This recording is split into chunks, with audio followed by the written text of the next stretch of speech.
Hello friends, स्वागत है आप सभी का हमारे एसटीएच की यूट्यूब चैनल पर।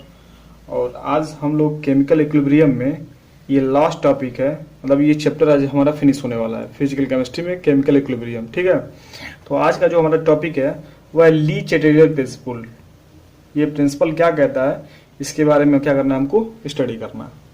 देखिए, बहुत आसान शब्दों में इन्होंने क्या कहा था कि कोई भी रिएक्शन अगर मान लीजिए इक्विलिब्रियम में है, जैसे मान लीजिए A प्लस बी, ये बन रहा है क्या COD में, अब फिर ये क्या कर रहा है COD टूट रहा है A प्लस बी में। इक्विलिब्रियम कब आता है, जब रेट ऑफ फॉरवर्ड रिएक्शन और रेट ऑफ बैकवर्ड रिएक्शन दोनों क्या होते हैं, बराबर होते हैं। मतलब ये कि A और B जिस दर से COD का निर्माण कर रहे हैं, ठीक उसी दर से COD टूटकर AB का निर्माण कर रहे हैं। तो इनका ये प्रिंसिपल है कि कोई भी रिएक्शन अगर इक्विलिब्रियम में है तो उस पे अगर आप पहले तो इसका थीम समझ लीजिए कि क्या क्या है इनका मतलब। उस पे अगर आप टेम्परेचर को क्या कर रहे हो, इंक्रीज कर रहे हो, तो क्या इफेक्ट पड़ने वाला है। दूसरा, अगर आप उस पे प्रेशर लगा रहे हो तो क्या होने वाला है। और तीसरा, इस पे कंसंट्रेशन की मात्रा अगर थोड़ी सी क्या कर रहे हो, इंक्रीज कर रहे हो, डिक्रीज कर रहे हो, अदरवाइज क्या क्या कर रहे हो, तो क्या क्या इफेक्ट होने वाले हैं। सिंपल सा इनका प्रिंसिपल है। इन्होंने बस एक स्टडी किया था क्या कि कोई भी अगर रिएक्शन इक्विलिब्रियम में आ रहा है, कोई भी रिएक्शन हमारा इक्विलिब्रियम में आ रहा है, तो उसमें अगर हम लोग टेम्परेचर बढ़ा रहे हैं तो क्या इफेक्ट होने वाला है। मतलब ये इक्विलिब्रियम किस डायरेक्शन में जाएगा, फॉरवर्ड जाएगा कि बैकवर्ड जाएगा। प्रेशर अगर हम उसमें इंक्रीज करते हैं तो क्या होने वाला है, और कंसंट्रेशन इंक्रीज करने वाले हैं तो क्या होने वाला है।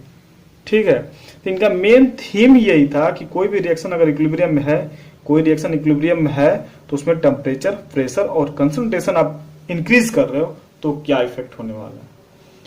आई होप आप लोगों ने ये पहला वीडियो देखा होगा कि इक्विलिब्रियम क्या होता है। ये पहले तो आपको समझना पड़ेगा इक्विलिब्रियम क्या होता है। तो फर्स्ट पार्ट में हमने डिस्कस किया था कि इक्विलिब्रियम क्या होता है और ये किस रिएक्शन में क्या होता है, अचीव होता है। तो चलिए कोई जनरल हम लोग इक्वेशन लेते हैं और उसमें देखते हैं, जनरल कोई इक्वेशन लेके उसमें देखते हैं कि प्रेशर बढ़ाने से या टेम्परेचर बढ़ाने से क्या होता है। तो इसका जो सबसे बेहतरीन एग्जाम्पल है वो क्या है, अमोनिया का निर्माण। यानी नाइट्रोजन और हाइड्रोजन जब आपस में कंबाइन करते हैं तो ये अमोनिया का क्या करते हैं, फॉर्मेशन करते हैं NH3। तो आपको पता होना चाहिए कि अमोनिया यहाँ पे जब बनता है तो उसके साथ कुछ एनर्जी रिलीज होती है, मतलब जो डेल्टा H का मान होता है वो निगेटिव होता है। मतलब नाइट्रोजन और हाइड्रोजन जब अमोनिया का फॉर्मेशन करते हैं, निर्माण करते हैं, तो एक प्रकार का एक्सोथर्मिक प्रोसेस होता है। मतलब जब अमोनिया का फॉर्मेशन होता है तो वहां से हीट क्या होती है, रिलीज होती है। ठीक है, तो इसमें अगर हम लोग क्या करने वाले हैं, टेम्परेचर बढ़ाने वाले हैं। अगर इसमें मैं टेम्परेचर इंक्रीज करने वाला हूं तो क्या होगा, रिएक्शन हमारा बैकवर्ड जाएगा कि क्या होगा, फॉरवर्ड आएगा। इस चीज को आपको बताना है। ठीक है, तो देख रहे हैं कि ये मस्त इक्विलिब्रियम में है, नाइट्रोजन हाइड्रोजन आपस में कंबाइन करके अमोनिया का फॉर्मेशन कर रहा है और इस प्रोसेस में डेल्टा H का मान निगेटिव है। मतलब यहां से हीट बाहर रिलीज हो रही है अमोनिया के फॉर्मेशन में। तो मेरे भाई, अगर यहां से तुम टेम्परेचर इंक्रीज कर रहे हो, टेम्परेचर बढ़ा रहे हो, तो इस साइड तो तुम्हारा ऑलरेडी टेम्परेचर है, यहाँ पे टेम्परेचर तो ऑलरेडी क्या है, तुम्हारा हाई है। अब टेम्परेचर जब पूरा रिएक्शन में तुम बढ़ाओगे तो ये जो तुम्हारा ये साइड का जो रिएक्शन है, यानी अमोनिया जिस साइड में बन रहा है, उस डायरेक्शन का रिएक्शन क्या कहेगा, बोलेगा क्या मेरे साइड तो टेम्परेचर वैसे इंक्रीज है, मुझे टेम्परेचर की जरूरत नहीं। तब ये क्या करेगा, रिएक्शन हमारा बैकवर्ड डायरेक्शन में क्या करेगा, शिफ्ट करेगा। मतलब अगर इस प्रोसेस में आप टेम्परेचर इंक्रीज करते हो तो आपका रिएक्शन किधर जाएगा, बैकवर्ड डायरेक्शन में जाएगा, बैकवर्ड साइड में जाएगा। क्यों, क्योंकि यार ऑलरेडी इस साइड में तुम्हारा टेम्परेचर इंक्रीज है। अब तुम और टेम्परेचर बढ़ाओगे तो इस साइड तुम्हारा टेम्परेचर और इंक्रीज होगा। जब और इंक्रीज होगा तो इसके इक्विलिब्रियम डिस्टर्ब हो जाएगा। अब इस इक्विलिब्रियम को मेंटेन करने के लिए फिर क्या करेगा, टेम्परेचर को बैकवर्ड साइड में शिफ्ट करेगा। ठीक है, अच्छा वैसे नहीं समझ में आया तो देखो, जब नाइट्रोजन और हाइड्रोजन आपस में कंबाइन करके अमोनिया का फॉर्मेशन करता है तो एक्सोथर्मिक प्रोसेस होता है। ठीक, लेकिन जब नाइट्रोजन अमोनिया टूटता है नाइट्रोजन और हाइड्रोजन में तो एक एंडोथर्मिक प्रोसेस होता है। तो एंडोथर्मिक प्रोसेस में हीट हमारा किस साइड में जाता है, उस प्रोसेस में जहां हीट का ऑब्जर्प्शन हो। तो यहां से जब टूट रहा है तो इस साइड में तुम्हारा क्या हो रहा है, हीट की कमी हो रही है, तो हमारा हीट इधर ही भागेगा। और जब इधर भागेगा तो ये क्या होगा, हमारा रिएक्शन बैकवर्ड साइड में आएगा। नहीं तो सबसे बढ़िया लॉजिक ये है, ऐसे समझ लीजिए कि ये मस्त अपना इक्विलिब्रियम में है, नाइट्रोजन हाइड्रोजन कंबाइन करके अमोनिया बनाया है, तो इस रिएक्शन में डेल्टा एच का मान आपको निगेटिव मिला। अब ये इसमें तुम ऑलरेडी टेम्परेचर बढ़ाओगे टेम्परेचर, इस साइड टेम्परेचर तुम्हारा हाई है, तो ये क्या करेगा टेम्परेचर को लेके, ये टेम्परेचर को लेके फिर बैकवर्ड में भेजेगा। या कहेगा मेरे पास तो टेम्परेचर हाई है, मुझे टेम्परेचर की बिल्कुल आवश्यकता नहीं, तुम क्या करो रिएक्शन को पीछे भेजो, तो ये रिएक्शन तुम्हारा क्या हो जाएगा, पीछे आ जाएगा। तो इस इक्विलिब्रियम में क्या होगा, इस वाले इक्विलिब्रियम में अगर टेम्परेचर आप बढ़ाते हो तो तुम्हारा रिएक्शन बैकवर्ड साइड में जाएगा। सपोज करो कुछ टाइम के लिए मैं मान लेता हूं कि यहाँ पे जो डेल्टा एच का मान है वो पॉजिटिव है, तो क्या इस साइड में तुम्हारा टेम्परेचर का कमी है, तो इस साइड में अगर तुम्हारी टेम्परेचर की कमी है तो अगर यहां से तुम क्या करते हो, हीट देते हो, टेम्परेचर देते हो उसको, तो रिएक्शन तुम्हारा फॉरवर्ड डायरेक्शन में भागेगा। तो फॉरवर्ड डायरेक्शन में भागेगा तो ये साइड हमको मिल जाएगा। देखो सारा खेल हमको डेल्टा एच का है। अगर यहाँ पे डेल्टा एच का मान निगेटिव है, मतलब सीधा सा है कि इस साइड का टेम्परेचर हाई है और तुम और टेम्परेचर बढ़ाओगे तो ये टेम्परेचर लेके क्या करेगा, ये फिर क्या कहेगा, मेरे पास तो टेम्परेचर हाई है, रिएक्शन को क्या करते हैं, पीछे की तरफ भेजते हैं। टेम्परेचर शायद इनको क्या हो, जरूरत हो। फिर समझते हैं कि अगर मैं यहाँ पे प्लस ले लेता हूं तो इसका मतलब ये हुआ कि इस साइड टेम्परेचर की क्या है, कमी है, टेम्परेचर यहाँ पे डिक्रीज किया है, उसमें तुम टेम्परेचर बढ़ाओगे तो रिएक्शन तुम्हारा क्या होगा। अब इधर तुम्हारा टेम्परेचर क्या है, कमी है, तो टेम्परेचर इधर जाएगा, जब इधर जाएगा तो रिएक्शन तुम्हारा क्या होगा, फॉरवर्ड डायरेक्शन में जाएगा। ठीक है, तो हम लोग ये अमोनिया के फॉर्मेशन में कर रहे हैं, तो यहाँ पे डेल्टा एच का मान क्या होता है, निगेटिव होता है। आई होप आप लोग को ये समझ में आ गया टेम्परेचर का खेल, कि इस प्रोसेस के लिए अगर आप टेम्परेचर को इंक्रीज करते हो तो रिएक्शन तुम्हारा कहाँ जाएगा, बैकवर्ड साइड में जाएगा। ठीक है, क्लियर। चलिए दूसरा देखते हैं। दूसरा, अगर इसमें आप प्रेशर बढ़ाते हो तो, प्रेशर बढ़ाओगे तो क्या होगा, इसी प्रोसेस की अगर मैं बात करूं, प्रेशर बढ़ाओगे तो क्या होगा। देखो इसको थोड़ा सा लॉजिकली समझते हैं। सपोज करिए कि यहाँ पे कोई एक कमरा है, ठीक ना, ये कमरा है कोई, यहां से एक रास्ता निकला हुआ है, ये सेकेंड डोर में, यानी सेकेंड क्या होता है, रूम में खुलता है। ठीक है, ये दो कमरे हैं और ये दोनों कमरे एक रास्ते से जुड़े हुए हैं। इस कमरे में 10 लोग खड़े हैं और इस कमरे में केवल 5 लोग खड़े हैं, 2 2 4 1 5, और इसमें 3 3 6 2 8 लोग चलो इसमें खड़े हैं। इसमें कितने की संख्या है, 8। इसमें कितने की संख्या है, 5। दोनों एक क्या हुआ, डोर से जुड़े हुए हैं, मतलब दोनों कमरे के बीच में एक रास्ता है। ठीक है, मैं क्या कर रहा हूं, इस साइड मैं क्या कर रहा हूं, पूरा मैं इस साइड में प्रेशर को इंक्रीज कर रहा हूं, मैं प्रेशर लगा रहा हूं। तो मेरे भाई अगर यहां से मैं प्रेशर को इंक्रीज करूंगा, प्रेशर लगेगा, तो ये जितने भी मॉलिक्यूल्स हैं ये किधर भागेंगे, जिधर संख्या कम होगी, क्योंकि कमरे का साइज सेम है। तो यहां से जो नंबर ऑफ मॉलिक्यूल्स है ये तुरंत क्या करेगा, इस डोर से निकल के इस डोर में क्या होगा, इस डोर से निकल के इस रूम में जाएगा। कहने का मेरा सीधा सा मतलब है कि तुम प्रेशर लगाओगे तो रिएक्शन उस डायरेक्शन में जाएगा जिधर मॉलिक्यूल की संख्या क्या होगी, कम होगी। लॉजिकली इसको समझते हैं कि इसी कमरे में अगर 8 लोग हैं, यहाँ एक रास्ता निकला है जो सेकंड कमरे में खुलता है, तो अगर इस डायरेक्शन में मैं प्रेशर को इंक्रीज करता हूं, प्रेशर को इंक्रीज करता हूं इस डायरेक्शन में, तो क्या होगा, लोग इधर से निकल के इस डायरेक्शन में जाएंगे, इस कमरे में जाएंगे। समझ आ रहा है।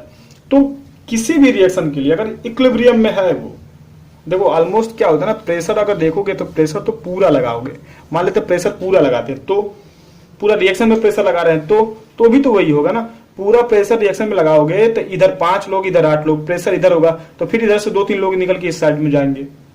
एकदम लॉजिकली कॉन्सेप्ट है, अगर इसको सब पकड़ लिया तो क्लियर है। नहीं तो ये पकड़ के बैठो कि कोई भी इक्विलिब्रियम का अगर रिएक्शन है उसमें आप प्रेशर को इंक्रीज करते हो तो रिएक्शन तुम्हारा उस डायरेक्शन में शिफ्ट होगा जिधर मॉलिक्यूल की संख्या क्या होगी, कम होगी। ठीक है, तो इधर देखो 3 है, इधर कितना है 2, और इधर इधर 3 और इधर 1 4, तो इधर कितना है 4 और इधर कितना है 2। तो तुम इस रिएक्शन में अगर प्रेशर बढ़ाते हो तो रिएक्शन तुम्हारा कहां जाएगा, फॉरवर्ड डायरेक्शन में शिफ्ट होगा। क्यों, क्योंकि इसमें तुम अगर प्रेशर बढ़ा रहे हो तो इधर 4 लोगों की संख्या, इधर 2 लोगों की संख्या, तो लोग धीरे से ट्रांसफर होके इधर चले जाएंगे और तुमको गेटवे ये दिख ही रहा है। ठीक है, मैं एक बार और फिर इसको समझाने का प्रयास करता हूं कि वही हाल है। देखो ये 2 कमरे हैं और एक डोर से, मतलब एक गेटवे से ये जुड़ा हुआ है। मैं इस टोटल पे क्या कर रहा हूं, प्रेशर को इंक्रीज कर रहा हूं। तो टोटल पे अगर मैं प्रेशर लगाऊंगा तो इस पे भी प्रेशर लगेगा और इस पे भी प्रेशर लगेगा, लेकिन क्या दोनों में अंतर है, अंतर ये है कि इधर संख्या ज्यादा है, कितनी, इधर 8 लोग हैं, इधर कितने 5 लोग, तो जब प्रेशर यहाँ पे अधिक हो जाएगा तो लोग क्या करेंगे, यहाँ से यार कहेंगे दबाव थोड़ा सा अधिक है, हमको थोड़ा सा महसूस हो रहा है प्रेशर का, तो हम लोग यहाँ से ट्रांसफर होते हैं। तो कुछ लोग यहाँ से ट्रांसफर होके इस रूम में चले जाएंगे ताकि प्रेशर दोनों का इक्वल हो जाए, ठीक ना। ठीक वही कहानी क्या होती है हमारे इक्विलिब्रियम वाले केस में होती है कि अगर आप प्रेशर इंक्रीज करते हो तो रिएक्शन उस डायरेक्शन में शिफ्ट होगा जिधर मॉलिक्यूल की संख्या क्या होगी, कम होगी, ठीक ना। सपोज करिए मैं मान लेता हूं यहाँ पे ए है और ये बी है, ये कन्वर्ट हो रहा है मान लीजिए यहाँ पे 4C में, तो क्या होगा इस रिएक्शन के लिए अगर मैं प्रेशर इंक्रीज करता हूं तो रिएक्शन हमारा कहाँ जाएगा, ऑब्वियस है इधर 4 लोग खड़े हैं, इधर केवल 2 लोग खड़े हैं, तो इसके लिए अगर तुम प्रेशर लगाते हो तो रिएक्शन तुम्हारा किधर जाएगा, ये रिएक्शन तुम्हारा किधर जाएगा, बैकवर्ड डायरेक्शन में जाएगा, ठीक ना। तो सीधा सा लॉजिक समझ लीजिए क्या कि कोई भी रिएक्शन जो इक्विलिब्रियम में है उसमें आप प्रेशर इंक्रीज करते हो तो ज्यादा दिमाग लगाने की जरूरत नहीं है, रिएक्शन उस डायरेक्शन में जाएगा जिधर मॉलिक्यूल की संख्या क्या होगी, कम होगी, ठीक है। तो ये था हमारा सेकंड प्रेशर। अच्छा, अब तीसरा जो फैक्ट है वह हमारा है कंसंट्रेशन, ठीक है। कंसंट्रेशन में अगर इंक्रीज करते हो तो क्या होगा, सीधा सा है, ये हमारा कोई रिएक्शन है जो इक्विलिब्रियम में है, खूब मस्त इक्विलिब्रियम में है, मतलब जिस रेट से नाइट्रोजन हाइड्रोजन आपस में मिलकर अमोनिया बना रहे हैं उसी रेट से अमोनिया क्या हो रहा है, हाइड्रोजन और नाइट्रोजन में टूट रहा है, मतलब एकदम मस्त इक्विलिब्रियम है, इसको डिस्टर्ब करने की जरूरत नहीं। मैं क्या किया, डिस्टर्ब कर दिया, क्या मैं इस डायरेक्शन में नाइट्रोजन और हाइड्रोजन की संख्या बढ़ा दी, मैंने इसकी मात्रा बढ़ा दी, तो जब नाइट्रोजन हाइड्रोजन की मैंने मात्रा बढ़ा दी तो ये इक्विलिब्रियम डिस्टर्ब हो जाएगा, ऑलमोस्ट डिस्टर्ब होगा, क्यों कि इधर की तुम्हारी कंसंट्रेशन क्या हो जाएगी, अधिक हो जाएगा, क्योंकि मैं इधर नाइट्रोजन और हाइड्रोजन की संख्या यानी मात्रा को मैंने बढ़ा दिया है, तो इधर का कंसंट्रेशन अधिक हो गया, इक्विलिब्रियम डिस्टर्ब हो गया। तो ये इक्विलिब्रियम को अचीव करने के लिए फिर ये आपस में रिएक्ट करके अमोनिया का क्या करेंगे, फॉर्मेशन करेंगे। समझ आ रहा है ना, मतलब इधर का मैं कंसंट्रेशन बढ़ा रहा हूं तो नाइट्रोजन और हाइड्रोजन का कंसंट्रेशन बढ़ रहा है, तो ये रिएक्शन तुम्हारा इक्विलिब्रियम जो था वो मिस्टेक हो गया, डिस्टर्ब हो गया। तो ये क्या करेगा, फिर इक्विलिब्रियम को पाने के लिए ये दोनों आपस में जल्दी जल्दी रिएक्शन करके अमोनिया का फॉर्मेशन करेंगे। तो अगर कंसंट्रेशन आप रिएक्टेंट का बढ़ाते हो तो तुम्हारा जो रिएक्शन है वो किधर जाएगा, फॉरवर्ड की तरफ जाएगा, ठीक है। और वही अगर यही कंसंट्रेशन आप प्रोडक्ट के साइड बढ़ाते हो, जैसे मान लीजिए मैंने अमोनिया का अगर कंसंट्रेशन बढ़ा दिया तो इस साइड में तुम्हारा अमोनिया ज्यादा हो जाएगा, फिर इक्विलिब्रियम डिस्टर्ब हो जाएगा, फिर ये क्या करेगा अमोनिया की इक्विलिब्रियम को पाने के लिए हमको तोड़ के नाइट्रोजन और हाइड्रोजन को बनाना पड़ेगा। तो अगर आप प्रोडक्ट का कंसंट्रेशन क्या करते हो, इंक्रीज करते हो, प्रोडक्ट का कंसंट्रेशन इंक्रीज करते हो तो क्या आने वाला है, जो तुम्हारा रिएक्शन है वो क्या होगा, बैकवर्ड डायरेक्शन में जाएगा, ठीक ना। तो ये था हमारा लीचिटेरियल प्रिंसिपल, कुछ ज्यादा इसमें लॉजिक नहीं है, बस उन्होंने यही बोला था कि कोई भी रिएक्शन अगर इक्विलिब्रियम में है तो उस पर अगर हम लोग टेम्परेचर बढ़ाते हैं तो क्या इफेक्ट पड़ने वाला है, प्रेशर बढ़ाने वाले हैं तो क्या इफेक्ट पड़ने वाला है, और कंसंट्रेशन बढ़ाने वाले हैं तो क्या इफेक्ट पड़ने वाला है। मैंने तीनों चीज को एक एक करके डिस्कस कर दिया। टेम्परेचर किस पे डिपेंड करेगा, ये डेल्टा एच का मान पे। अगर डेल्टा एच का मान यहाँ पे निगेटिव है मतलब इधर साइड में तुम्हारा क्या है, टेम्परेचर हाई है। अब टेम्परेचर हाई है, अब तुम उसी में टेम्परेचर और बढ़ा रहे हो तो क्या करेगा, ये टेम्परेचर को लेगा, बिल्कुल नहीं लेगा। ये कहेगा मुझे नहीं, इधर की जरूरत है, तो रिएक्शन तुम्हारा सीधे बैकवर्ड साइड में आएगा। मतलब टेम्परेचर अगर इस रिएक्शन के लिए इंक्रीज करते हो तो रिएक्शन तुम्हारा बैकवर्ड साइड में जाएगा। प्रेशर किसी भी रिएक्शन के लिए जो इक्विलिब्रियम में है, प्रेशर अगर उसके लिए बढ़ा रहे हो तो रिएक्शन कहाँ जाएगा, उस डायरेक्शन में जाएगा जिधर मॉलिक्यूल की संख्या क्या होगी, कम होगी। इसको आप अच्छे से समझ चुके होंगे। कंसंट्रेशन आप रिएक्टेंट का बढ़ाते हो तो रिएक्टेंट का बढ़ाओगे तो यह आगे जाएगा यानी फॉरवर्ड की तरफ जाएगा, और वही कंसंट्रेशन आप प्रोडक्ट की बढ़ाते हो तो यह बैकवर्ड की तरफ जाएगा। क्यों, क्योंकि इक्विलिब्रियम इसका डिस्टर्ब हुआ, और इक्विलिब्रियम को अचीव करने के लिए क्या करेंगे, उससे आपस में रिएक्ट करेंगे। तो यहाँ पे ये हमारा जो केमिकल इक्विलिब्रियम नाम चैप्टर था, ये क्या होता है फिजिकल केमिस्ट्री में पूरा अच्छे से क्या होता है, फिनिश होता है। फिर हम लोग अगले चैप्टर की तरफ बढ़ेंगे, तब तक के लिए टेक केयर, बाय बाय।